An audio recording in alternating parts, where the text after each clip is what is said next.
I will start with introducing the NDN Codebase and tools that exist in our NDN universe that we have been developing for quite some time already.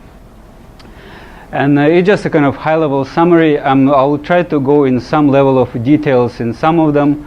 If you're interested, and I can show the code, but it's kind of the optional part. So first of all, the starting point and there are some handouts. Who hasn't received the handouts, like they're right there. No, they're not part of the package. They're just on a table somewhere. Like if you didn't get, oh, you got it. So the starting point for all of our code, all of our information, papers, research topics that we're working on is NDN website, obviously. And if you go there, you will see all the documentation in a kind of in much expanded version that what I'm talking about. There's also a very interesting part is I forgot where, but if you click on tutorial videos, there will be tutorials from the previous ICM conferences which kind of cover slightly different types of things that we're talking today. Okay, so let me dive into what kind of infrastructure, what code part is available in NDN. So we have kind of quite a bit different level of software. Roughly speaking, we can divide them into like 4 big categories. Though it's everything is very roughly speaking. First of all, there is a core component or infrastructure software which effectively builds the NDN protocol. This includes NFD, which I'll talk a little bit more detail. And our forwarding daemon, our adaptation of the daemon to the Android platform. We have a specialized version for the RIOT platform, which is kind of for the constrained devices. We have a micro forwarder. I'll have a few words there. And we have a bunch of elements that can also be categorized to the infrastructure, kind of basic tools, kind of ping, traceroute. Again, I'll have a slide on that. The routing protocol implementation, the managed storage. We have an app called Control Center as on the flip side of that handout. And I think there would be some omissions in here. They will be on the website. There is quite a bit of NDN libraries. There are a few that are kind of core libraries, and they're like libraries that extend in the very basic functionality. I have a few words about them. And then the part that I will not cover in today, but if you're interested and we can talk more, is we have various written applications that use NDN infrastructure based on NDN libraries, but kind of effectively showcasing various components of the system. So like there's a ChronoChat, there's a kind of NDNS, it's DNS for NDN. NDN Cert is our automated system to kind of request and issue NDN certificates. NDN Flow is a IoT framework that partially kind of a version of it will be demonstrated a little bit later. There is a conference application. There is NDN file system. Kind of we can actually kind of we can talk more about that, but more information on the website. We have a project with atmospheric people, like for the climate control people or climate monitoring, not control. And there are many other kind of applications that you can find on GitHub, and I'll show a few links. But another part that I will have a few more kind of more attention is evaluation. Various evaluation tools, not necessarily frameworks. And a major one is NDN testbed, is available for everyone. I skipped here, but I will have a slide on there's ONL testbed, and John will be showing how to effectively. Are you going to be showing? Yeah. Yeah. So effective. No, I mean ONL. Oh yes, I'll talk. Yeah. So that will be like a lot of more information there, and the mini NDN is emulation framework for a little bit more words on that, and NDN Sim. I hope you heard about our simulation package. So for the code base, I gave you the link that kind of the starting point for everything is NDN website. But if you kind of like looking at the code directly, there are a few GitHub organizations that we try to structure our code base in different places depending on the type. So there is a generic name-data organization that has like a long list of various software projects. And there is a more shorter versions specifically focused on the mobile platform. So there are a few adaptations. There is kind of application plus a few other applications related to the Android platform on mobile. Kind of the IoT organization is, as of right now, is mostly about RIOT. There is a base version of RIOT, NDN RIOT implementation, and a few examples. And there is NDN SIM with like a few adaptations for the NDN SIM platform. But let me dive into kind of more details of what infrastructure is supported by NDN. And we kind of, over the years, kind of the big team played with the various different platforms, including the traditional desktop systems, kind of Ubuntu OS, Mac OS. We had even played with the FreeBSD. If you're interested, we can make it work, but there are some few small issues. On the home routers, it's a little bit, it's almost like a desktop system in terms that it's running normal Linux operating system. But it's a home router. There's a few projects that we actually use the OpenWRT to embed the NDN onto the access points. Mobile, Android, I will be talking more. For iOS, we have implementation of NDN library. Due to limitations on iOS platform on running background services, we kind of didn't have a focus on iOS. Otherwise, like everybody will have to hack the phone or like a jailbreak. We had quite a bit of work on IoT. There is different types of support. So the first one is Arduino. This microcontroller. It's really not that powerful platform, and I don't remember the exact characteristics of Arduino. It's like few megahertz, I suppose, like a few kilobytes. Worse is the code space. There's like 100K of bytes of code space. Yeah, so I thought it's even less than that. Yeah. So it's very small platform, like, but we can run. There's some very simple NDN libraries that you can actually run and kind of connect to the testbed. If you, I think, so RIOT OS. It's for a similar class of controllers. I think maybe a little bit more powerful than this Arduino one, but it's what we have is a full-featured NDN forward implementation.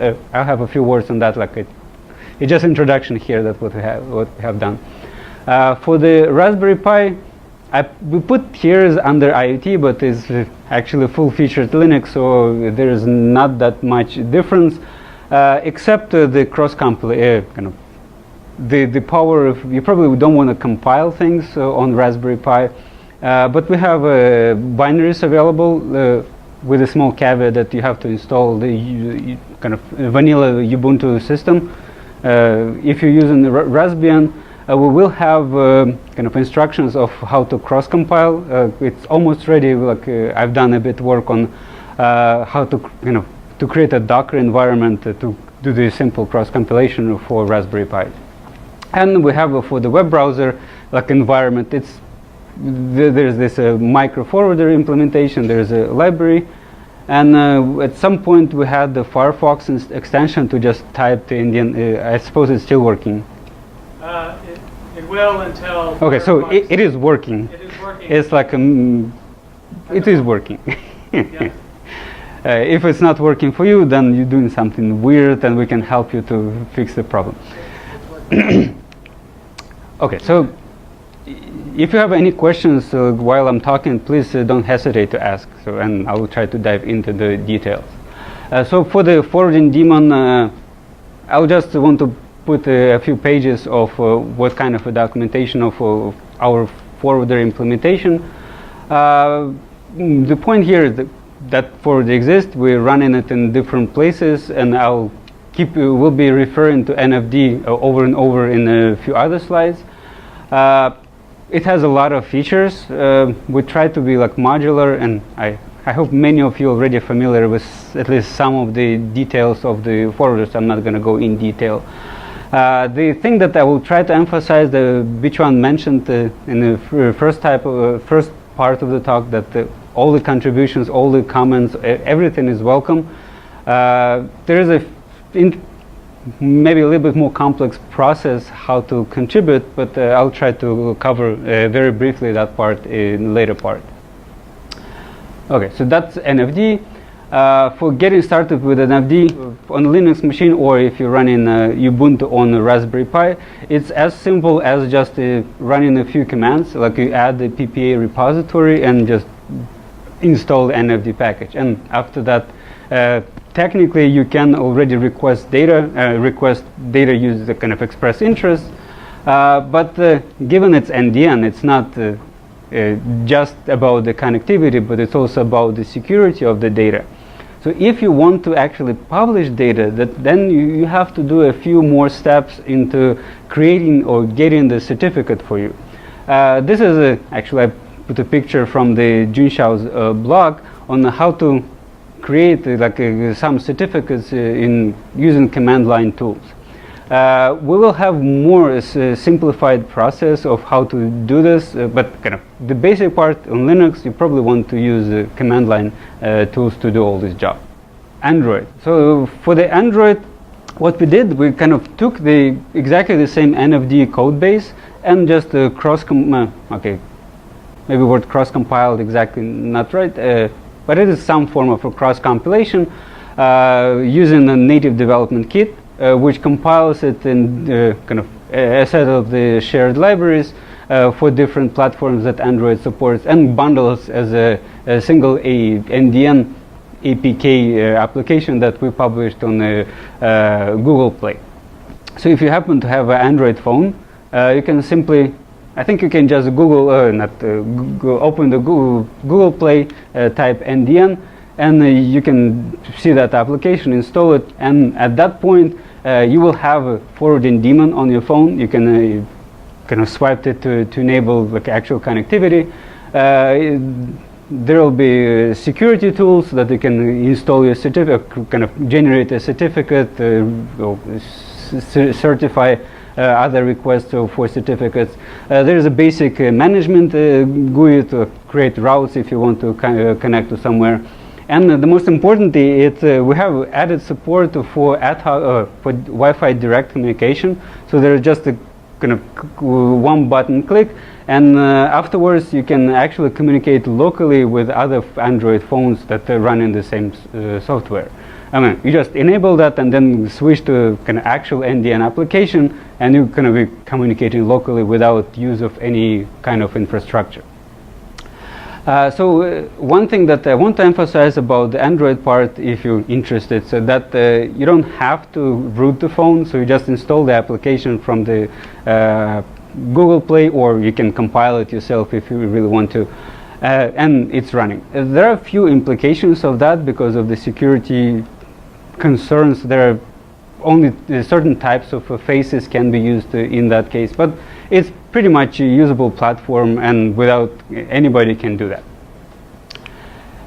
So the RIOT, I already briefly introduced what RIOT is, but effectively it's not NFD, unfortunately, so it's a different code base, but it has a support of quite a bit of like all core features of NDN. I mean, it's all the forwarding part, data-centric security. So on the small controller, sign-in operation using public key will take quite a bit of time, and we tried on one of the platform. It took like half a second to create one signature. But for certain applications that you may want to use this microcontroller platform, that would be super. Like that would be like if your application generates kind of measurement once a minute, like some sensor deployed in the field, that is perfectly fine. Do you have a question? No? Sorry. Oh, I thought like you would. So we have a support in there for kind of, as I said, for the NDN forwarding. We have replaceable forwarding strategies, so like you can write a module kind of to work with the forwarding strategies in NDN RIOT. Unlike in NFD, you have to select a specific strategy, like for that module, like because we didn't want to build in too many things into that. I forgot 64K of all the space, including space for caching of the data that you're receiving. So, so there is very, very limited space. If you look at the, I'm not going to show the actual code, but you can go to name data IoT organization, and there will be repository for the examples, and inside the examples, I think there's 5 different examples of like simple producer, simple consumer. But I'll show you a few commands how you actually compile those things, and it's extremely trivial. And I tried yesterday. So on Mac, you probably will have to mangle like download stuff. On Linux, creating a kind of environment to compile for the actual device is extremely simple. And if you didn't know, the RIOT OS is a very popular platform, and if you haven't tried it, like I welcome. NDN RIOT is effectively a module for the RIOT OS. If you haven't tried, like go to RIOT OS or just Google RIOT OS, and you'll find a lot of information about it. Oh, I thought I put it like much later. So getting started with RIOT is, as I said, is extremely simple. If you want to run our applications, it's as simple as cloning 3 repositories, like actual RIOT, NDN RIOT, which is a module, and the examples repository. Go to a specific application, and to build with the host architecture, you don't need to do anything except just type make, and it compiles whatever needed. If you know a specific board that is supported by RIOT OS, you just specify make board, and that's it, and it will actually cross-compile the code. If you want to flash, there is like a RIOT OS provides commands to flash, and if you want to connect like to terminal using the serial interface to that development board, you can kind of do that exactly with one command. And this is the examples that we have, and you're welcome to contribute more examples. I hope we have more very, very, very soon. Okay, so now a few words about the microforwarder. So this one is interesting. So Jeff and other people, we have developed the NDN.js library, and with NDN.js library you can build the web application that is NDN web application that can effectively run in all browsers. Like, there is nothing special you need to do. So that NDN application, just to create a face, express interests, register prefixes, and everything works. With one caveat, that different tabs in the same browser will become completely independent.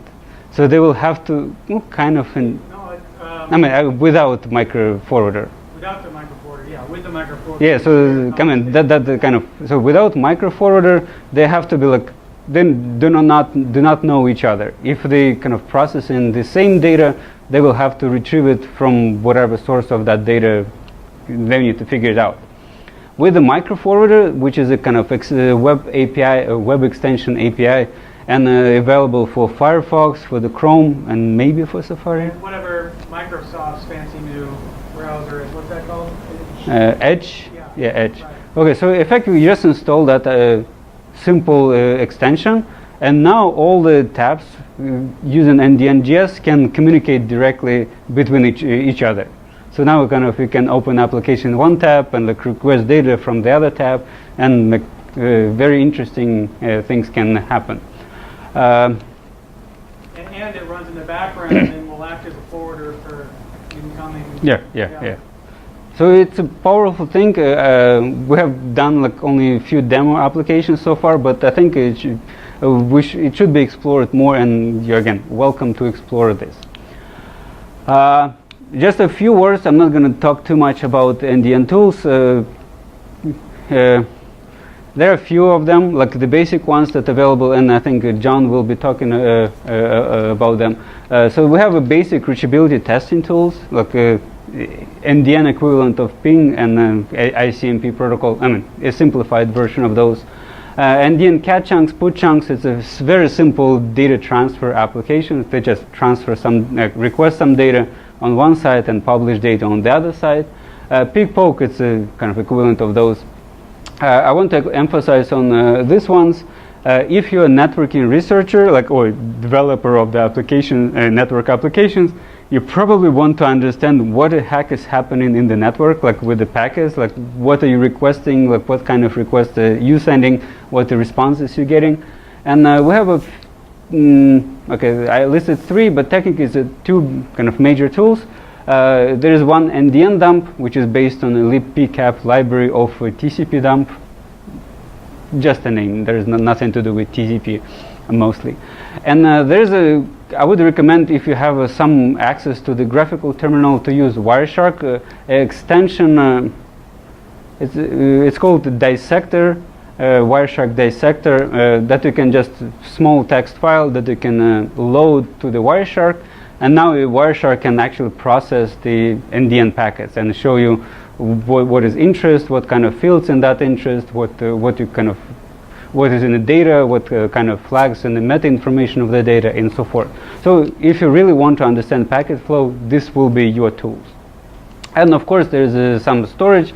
It's okay, I put it in the category of tools, but it's kind of slightly, if you want to store data like a managed storage, so this would be your tools to use. No questions? Okay. And another one, so this is a part of the handout, one of the sites, NDN Control Center. There is some demo that you can follow on the screen, but effectively it's some form of equivalent of that Android application, but for the desktop platform. And if you want to enable, if you have a Mac computer, for now it's Mac, but we get into on Linux as well. If you want to enable NDN operations on your laptop, it's a matter of just going to this link and downloading this NDN app and copying this app to your application folder and double click on it. And then it will actually create some small menu item and kind of can transition from different phases, like it's just the app running, app and NDN stack is running, and if you have some form of ad hoc connectivity that you can enable through the software, it will be kind of easily done. And so you just don't need to deal with the compilation, like if you don't want to deal with those things. Yeah, so that's probably it, what I want to talk about. But if you have Mac, if you haven't tried this, I would recommend to try. So you will start playing with NDN and use NDN on your computer. Okay, so that was a kind of end for the basic infrastructure components. Now I will give you a few words of libraries. I'm not going to go over all the libraries that I listed in before. I will just give very high-level examples on NDN CXX library.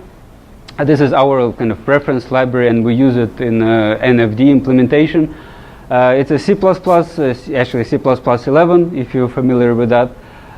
It has quite a bit of support of NDN abstractions, and even more, it's actually overgrew from just NDN library to be like a utility library for various things that we actually need in the application that we develop, like NFD, LSR, tools, cronchat, and a few others.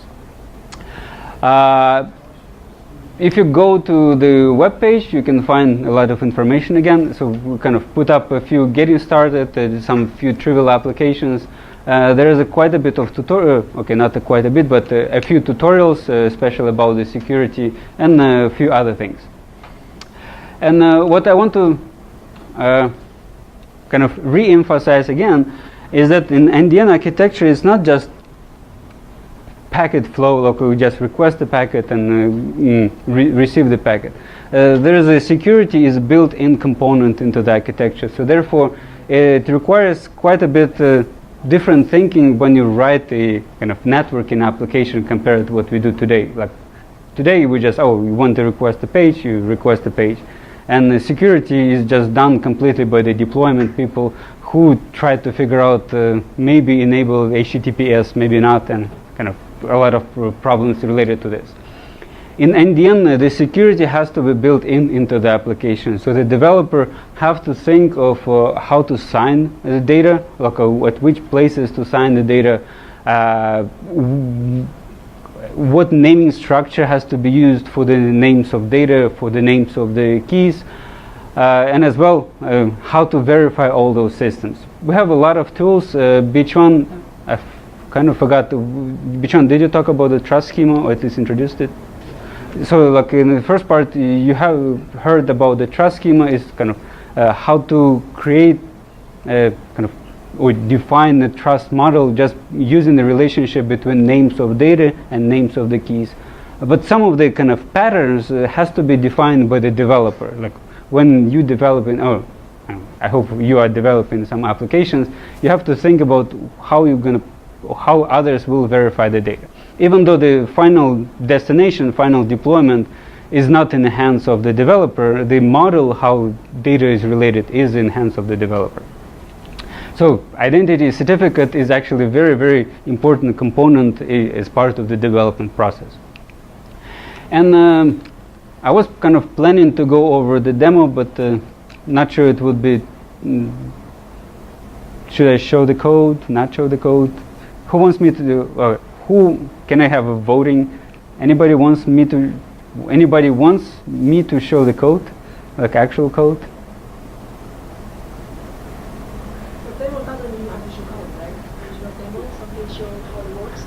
So we will have a few more demos that will actually show running code. Okay, maybe I'll just, will be enough to show you this slide. So to write a NDN application, this is extremely trivial. Like on one side is a client application, the other side is a server application. The model in both cases is the same. You need to create a face. In CXX libraries, NDN : face, or you can use namespaces for that. Then you want to initiate some operations, like for the client part, you want to start kind of express interest to start this asynchronous operation to express interest. On the server side, you want to start the same process by registering some prefixes so the application is expecting some data. And then there's a part that face process events and face process events to kind of start this asynchronous process or processing of asynchronous events. And kind of then do something when data is received or has been requested, or interest received, and you want to produce the data that has been requested. So one thing that I want to emphasize here is that development model is quite a bit different from the traditional socket APIs. Even though like in modern systems socket API is asynchronous, but in many cases people still kind of use a synchronous mode, which kind of simplifies thinking but complicates the realization of the of the application. So but in NDN, like using the libraries, the NDN CXX and other libraries that I will mention in a few seconds, all the processing is inherently asynchronous, and you have to think of this a sequence of asynchronous events that can happen at in a future time, and like you have to schedule some events to happen in the future before you kind of call this process event. And another part that I want to emphasize is this operations on the keychain, which are kind of determine how your data is signed. So in this one, like the one that I show here, is extremely. I mean, developer just decided, like developer, me in this particular case, decided to sign the data, but delegate all the security properties for this data to user of the application. So because we kind of not specifying what kind of certificate has to be used in this case, but you can specify after like a comma what kind of certificate, what kind of name you want to use. And in an LSR case, people can talk more. The application itself, kind of before it starts, just after it starts, before it will sign any data, it actually generates a few more certificates or a few more keys and like a derivative certificates to kind of match the specific trust model that some data is signed by one key, another part of the data signed completely different keys. So kind of the security scopes of kind of data kind of not intersecting. Like there is a compromise of one key will not lead to compromise of the whole data set. Okay, if you want more details, I will be happy to talk more afterwards, but for the tutorial part, for the library, for the demo, I think should be kind of high-level idea what is happening. For the kind of another set of the libraries that exist, it supports quite a bit of languages. It's again C++, Java, Python, JavaScript, C#. If you ever heard about the language called Squirrel, it's a legitimate language. There's a website for that. I'm not kind of inventing. It's not my website, but it's an actual language, and we have support for that language. Again, so there is a website. You can look it up. There's a lot of documentation available. Kind of the idea is that we try to create a kind of API that is consistent across all these different languages. It's mostly kind of, it's very similar to NDN CXX. It's just a slight variation of that.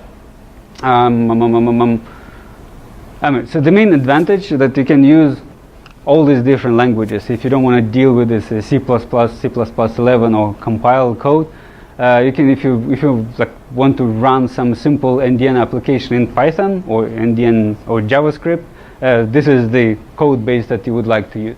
And I created a kind of, again, very simple example using Python. It's exactly the kind of almost exactly the same code. There's a little bit of I think it's the Python specifics like about those thread face and how to create loops. But besides that, it's exactly the same operation. You create a face, you schedule some asynchronous events, like either explicitly schedule them or you do this express interest or register prefix. You run this loop, processing loop, and then process events that they come in effectively using the callbacks. And for the data processing, again, there is a keychain that can access whatever certificates you already available, or you can generate a few keys and sign certificates and then sign the data like using whatever certificate you either specify or delegate to the system to figure out which certificate to use. I forgot to mention that there is a link on top of this demo and a previous demo, but it's actually pointing to exactly the same repository.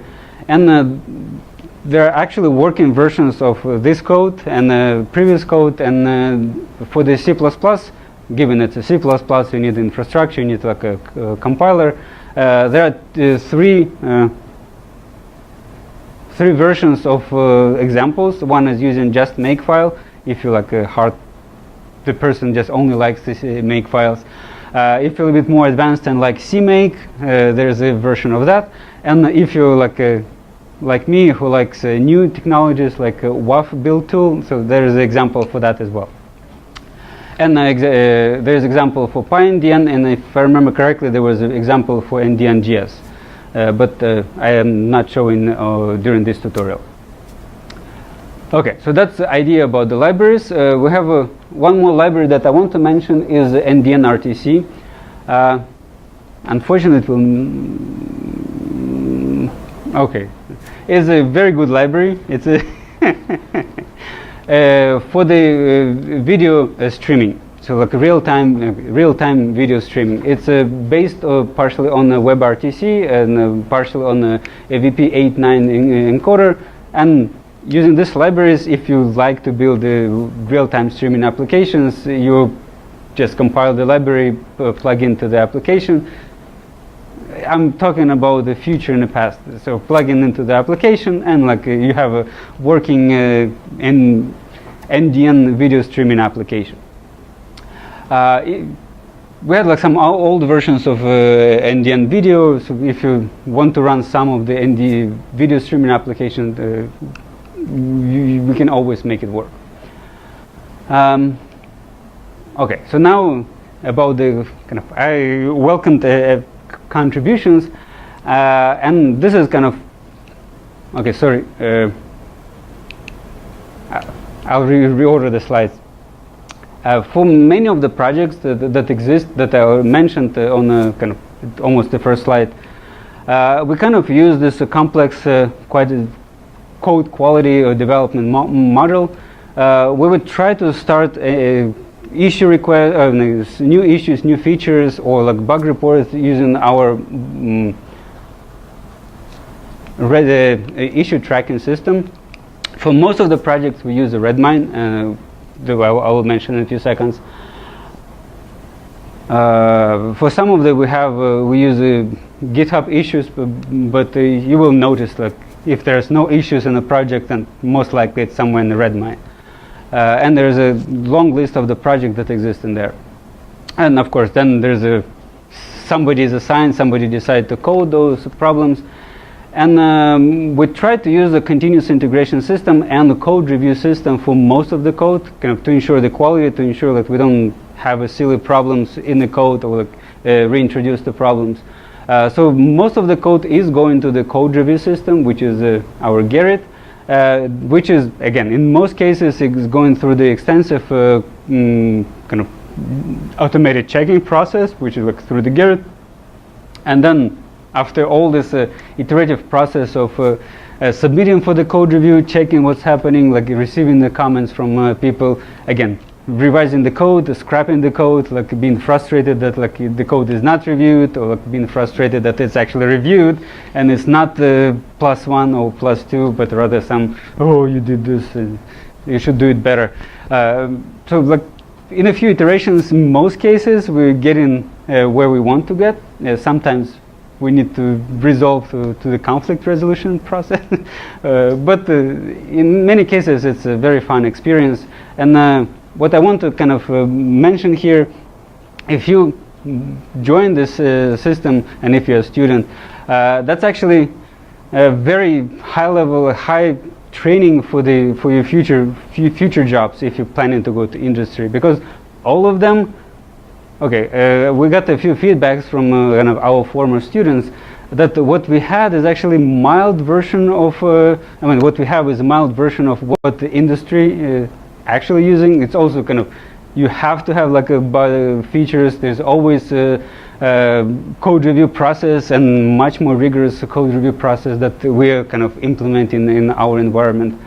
And how many different continuous integrations checks they use, it's kind of unimaginable.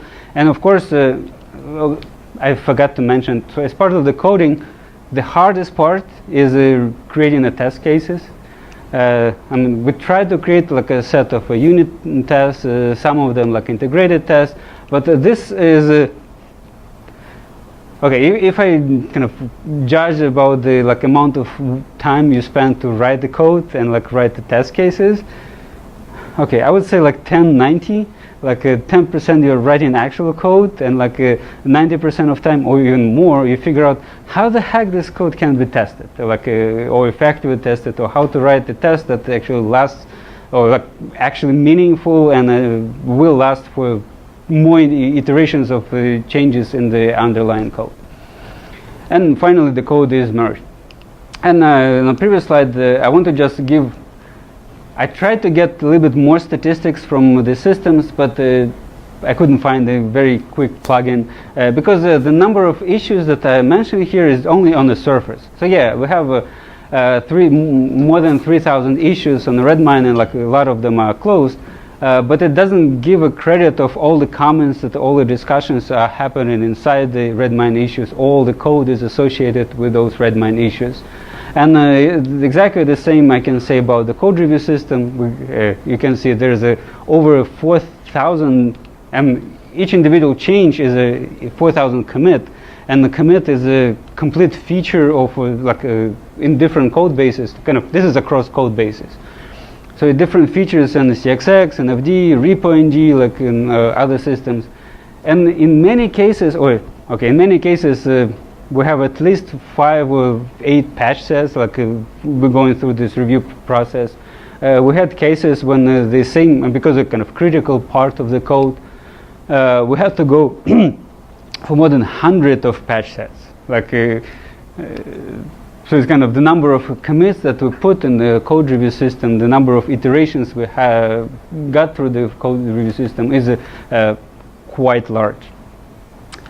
And finally, we have a lot of mailing lists. If you haven't joined, please go. There are very popular mailing lists, NFD Dev. Like if you haven't joined that, like please welcome. If you're with NDN SIM, there's NDN SIM. Recently there was quite a bit of traffic on the NDN SIM mailing list, but we also have a few more like project-oriented mailing lists. There's NDN Lib. If you go to this link, you probably get more latest information about what lists are available. Cover this one, and the kind of a few last slides. I want to talk about the evaluation tools that are available. And okay, some of you, I don't know to whom to point. Like Lisha is probably familiar with all its evaluation tools and kind of different technologies. So first one I briefly mentioned in the beginning is NDN testbed. John probably talk more about what is available, but it's a huge testbed. So right now it's 37 sites across 4 continents, and this I try to kind of create some form of the map, because Google Map doesn't cover the. It's not easy to see the whole world using that map. And you can run various experimentations. So you don't have access to the actual nodes. You cannot modify NFD. You can just connect to different places of the world and kind of pretend that you're in Europe, pretend that you're in like Japan, and run your actual application that will go over the internet, and see what is the outcome on the traffic across the different nodes. And I hope there will be interesting demos like in a few minutes. Okay, let's say minutes. So it will be good for reasonably small scale. Like we have actually fixed scale simulations, because we have 37 nodes. Or you can do what John will be doing, like add additional nodes to the kind of testbed using various cloud systems like Amazon, Google, or something else. So that's testbed. The next step for evaluations would be ONL. John will be talking way more about this and showing examples. I just want to highlight this is a kind of in between of actual real stuff and emulation. So like testbed is a real thing. The next step is somewhere in between. It's still running the real hardware, actually almost real networking or real networking. It's just virtualizing interconnection between them. And you can run all those things. And the next step is and you can increase the scale of your evaluations, is mini NDN. Mini NDN is more like emulation framework, where you're still running the real code, but all the networking operations are getting completely emulated. So in basic mode, you're running just on a single machine, where the mini NDN will provide the framework to create a virtual network of different nodes, interconnect them in different ways, and you run actual NFDs and whatever applications you want. There is additional version of NDN, and you can probably comment more. Cluster edition of mini NDN, I guess it's still is working. Yeah, so everything is working. So in that case, it's kind of closer to ONL, this real system and emulation, but the kind of more on emulation side. I have included link to the video, but it's like 30 minutes and I'm probably not gonna go over, but the slides will be published, so you can always go on the YouTube and watch effectively the demonstration on how to use mini NDN, like from the how to install that on your system, and it's very easy, just clone the repository, and okay, so just note it works on Linux because it's using the containerization of the Linux. So the installation is as simple as cloning the repository. If you haven't had the Python installed, install the Python, and that's it. And you just write a small, or in some cases you just run the GUI tool to create a topology and add the application to what you want to run, and run that evaluation. And the last part I want to talk about is so the next level of scaling is a simulation. So it's a kind of going away from the emulated components, and it's kind of simulate the whole network, simulate all the operations, simulate time, simulate all the networking and processing events. So it's NDN SIM. So one thing that I want to highlight is, even though it's a simulation framework, like everything is simulated, it's still running the same NFD code that you were running in mini NDN, on testbed, or ONL. We try to create like interesting frameworks inside the NFD and our supporting library Codebase to kind of to be able to switch from the simulation to emulation, or from real system to simulation, and from simulation to a real-time system. We had the experience of running more than 1,500 nodes. Again, nodes is not as important in simulated framework as the number of events. So it depends on how long you want to simulated environment to simulate. It will be different. But you can try to go high scale effectively. And I already mentioned that it bundles actual NFD and NDN-CXX. And what the advantage of this bundling or like coupling is that you can have a two-way street of doing evaluations and developing. One kind of use case of that, okay, that's none. Okay, so you can develop, or for example, you can develop a forwarding strategy and kind of try to understand forwarding strategy behavior inside a simulated environment, and then use exactly the same code, effectively compiled NFD as a standalone application, and run that in an emulated framework. If it's still working, you can talk. Okay, you can convince us to merge the code, and then we deploy in a testbed, and it's actually working. All the code that started like from the simulation is now like an operational system. Okay, so I have 2 more slides, so that should be on time on that. So typical workflow, I mean, this is kind of description of what the simulation scenario in NS3 in general, and specifically in NDN. So the scenario is very simple. It's an application. It's effectively a small C++ app that has main function and doing a few things kind of within that application. And what you do is you define the topology. Okay, that was a joke. Okay. If it's NDN simulation using NDN sim, you install NDN stack on the nodes that you want to run NDN. You configure content store. You configure what kind of FIPS you want to have.